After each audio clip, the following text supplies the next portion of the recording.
Bismillahirrahmanirrahim. Assalamualaikum warahmatullahi wabarakatuh. Oke, selamat pagi anak-anak. Nah, masih di tema 3 ya sekarang.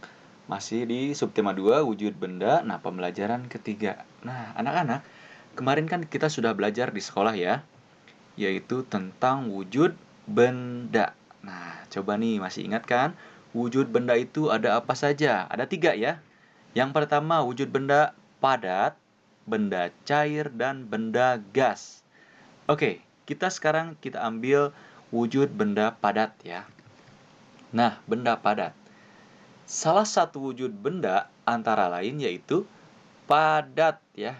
Ada 3 kan tadi kan, benda padat, cair, dan gas. Nah, salah satu wujud benda antara lain adalah padat.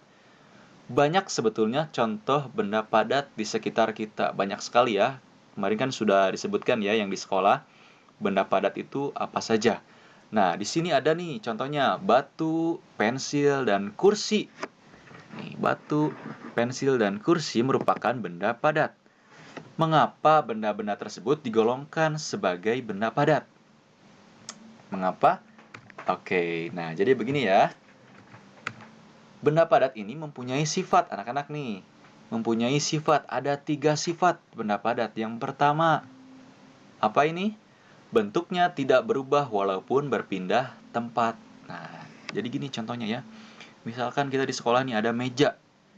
Meja belajar kalian ya misalkan ya. Dari satu tempat ke tempat lain kita pindahkan. Apakah bentuknya berubah atau tidak? Ketika sudah dipindahkan, tidak ya. Bentuknya tetap seperti itu. Misalkan bentuknya apa? Kotak ya. Atau kubus ya. Bentuknya gitu kan ya. Nah, tidak berubah walaupun berpindah tempat, tidak berubah bentuknya ya. Lalu yang kedua, ukuran bendanya tidak berubah walaupun berpindah tempat. Tadi kan bentuknya, nah sekarang ukurannya. Kita lihat setelah dipindahkan mejanya. Apa ukurannya berubah atau tidak? Tidak ya, ukurannya seperti itu, tidak menambah besar ataupun tidak menambah kecil ya, ataupun tidak mengurangi atau tidak menjadi kecil ya. Nah, jadi ukurannya tetap sama. Lalu yang terakhir nih, benda padat bisa disentuh atau dipegang. Nah, kemarin kan Bapak sudah bahas ya di kelas ya. Itu benda padat itu bisa disentuh ya, bisa kita pegang. Bentuknya seperti itu ya. Nah, itu sifat benda padat. Oke, nah di sini lihat anak-anak ya. Rumah Dayu berjarak 6 km dari sekolah nih. Rumah Dayu berjarak 6 km dari sekolah. Jarak dari sekolah ke pasar 7 km. Berapa jarak yang ditempuh Dayu dari rumah ke pasar? Berapa jarak yang ditempuh Dayu dari rumah ke pasar nih? Ada denahnya ya. Rumah Dayu berjarak 6 km dari sekolah. Nih rumah Dayu, ini rumah Dayu berjarak 6 km dari sekolah. Oke. Lalu apa? Jarak dari sekolah ke pasar nih. Dari sekolah ke pasar 7 km.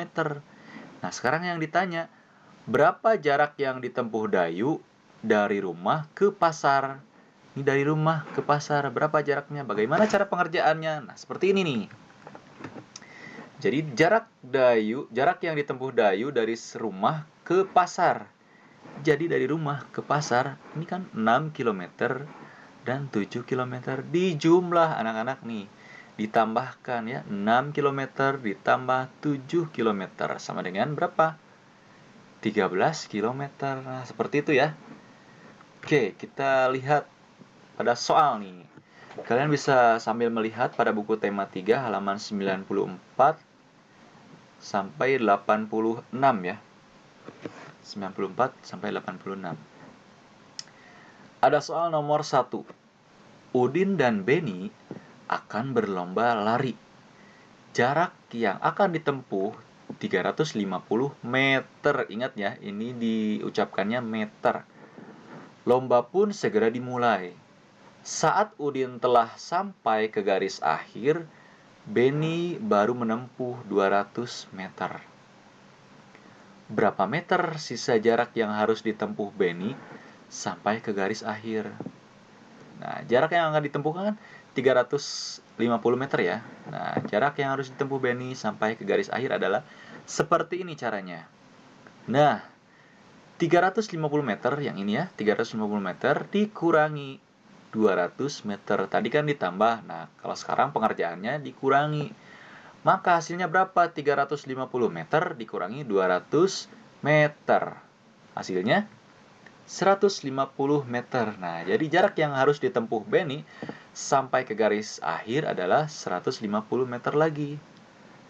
Oke, itu nomor 1 ya. Lalu lanjut nomor 2. Jarak rumah Edo ke sekolah 2.500 meter. Jarak rumah Siti ke sekolah 4.740 meter. Berapa meter perbedaan jarak rumah Siti dan Edo dari sekolah? Nah, ini harus digambar dulu harusnya ya oleh kalian seperti yang di awal tadi. Nih, ini tinggal dikurangi saja. 4.740 dikurangi 2.500. Hasilnya berapa? Ini bisa dengan cara pengurangan bersusun ya. Pengurangan bersusun. Ini dulu dikurangi ini. Hasilnya berapa? 0 dikurangi 0, 0. 4 kurangi 0, 4 tetap ya. 7 kurangi 5, 2. 4 kurangi 2, 2. Maka hasilnya 2.240 meter. Nah, oleh kalian tulis ya caranya ya. Pengerjaannya, cara menguranginya menggunakan pengurangan bersusun ya. Tidak boleh langsung isinya, harus dengan caranya. Oke. Lanjut nomor 3. Nah, nomor 3 nih. Udin pergi ke sekolah dengan bersepeda. Jarak yang ditempuh Udin dari rumah ke sekolah 3 km. Nah, dari rumah ke sekolah 3 km. Setelah menempuh jarak 2 km dari rumahnya, ban sepeda Udin bocor. Akhirnya Udin menuntun sepedanya sampai ke sekolah. Nah, berapa kilometer jarak yang ditempuh Udin menuntun sepeda sampai ke sekolah? Nah, ini seperti yang tadi ya. 3 km dikurangi 2 km. Nih. Jarak yang ditempuh Udin menuntun sepeda sampai ke sekolah adalah nih. Tuh, betul kan? 3 km dikurangi 2 km. Berapa hasilnya? 3 dikurangi 2. Hasilnya 1 km. Nah, ini untuk nomor 3. Lanjut ya. Oke, nomor 4. Lani dan keluarganya pergi ke Bandung naik bus. Naik bis ya, ini bis atau bus. Jarak Jakarta ke Bandung 130 km. Bus berangkat menempuh jarak dari Jakarta ke Bandung sejauh 50.000 meter.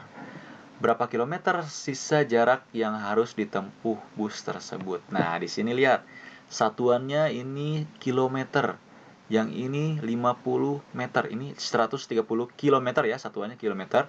Yang ini 50.000 meter. Sedangkan yang ditanyanya berapa kilometer? Nah, di sini kilometer, maka yang ini harus ada yang dirubah dulu menjadi kilometer. Kira-kira yang mana nih? Yang harus diubah dulu menjadi kilometer. Nah, yang ini ya. Yang 50 meter. Nah, kemarin kan sudah belajar ya di kelas bagaimana cara mengubah dari meter ke kilometer menggunakan tangga ya. Ingat, jangan lupa lihat lagi buku catatannya yang tangga itu ya, tangga satuan ukur. Nah, ini tulis dulu 130 km dikurangi 50.000 meter.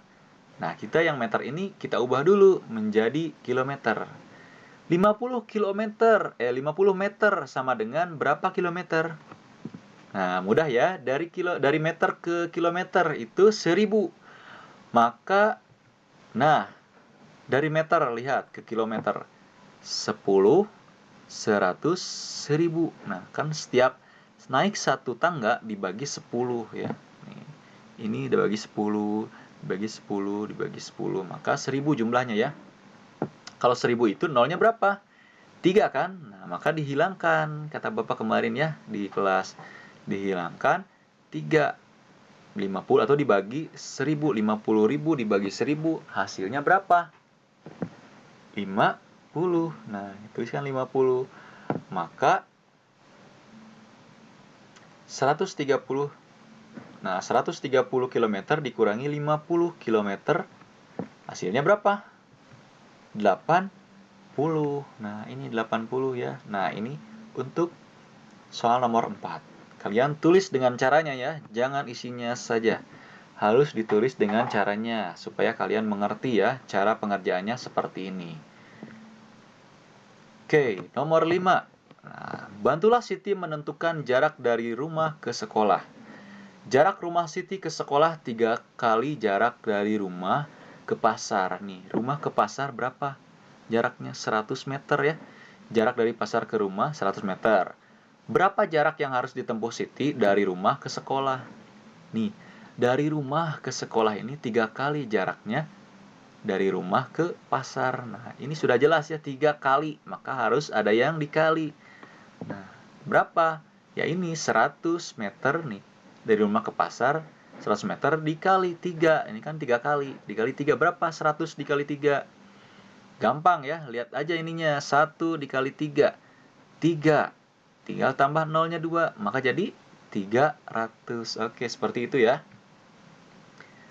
Oke, untuk hari ini cukup sekian. Nah, sisanya yang sudah Bapak tugaskan di grup, kalian lanjut untuk mengerjakan ya. Halamannya sudah Bapak share di grup masing-masing, di grup WhatsApp masing-masing kelas. Selamat mengerjakan, tetap semangat. Assalamualaikum warahmatullahi wabarakatuh.